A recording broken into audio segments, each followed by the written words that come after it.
Hello বন্ধুরা, দেখো আমি কটা ফটো কাটা কিনেছি আজকে। পাড়াতে লোক এসেছিলো, কেমন হয়েছে দেখো। এই যে মেয়ের জন্য একটা চামচ নিয়েছি স্যুপ খাওয়ার জন্য।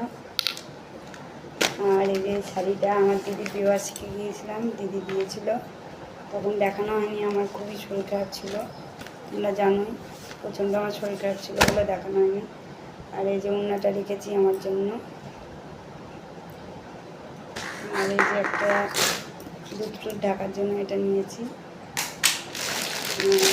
যে বিছানার চাদরটা নিয়েছি, কেমন হয়েছে তোমরা কমেন্ট করে জানিও। বিছানার চাদরটাতেও আরও আছে, কেমন হয়েছে তোমরা কমেন্ট করে জানিও। এ কটা জিনিসই নিয়েছি, আমারও খুব ভালো লাগলো নিতে।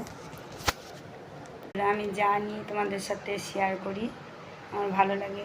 অল্প একটু জিনিস হলেও মনে হয় দেখাই তোমাদের, কারণ অনেক টাকার জিনিস আমি কিনি না, অল্প অল্পই কিনি, কিন্তু আমার ভালো লাগে। তো তোমাদের কার কার আমার জিনিস দেখতে ভালো লাগে কমেন্ট করে জানিও। ভালো লাগলে শেয়ার, কমেন্ট, লাইক।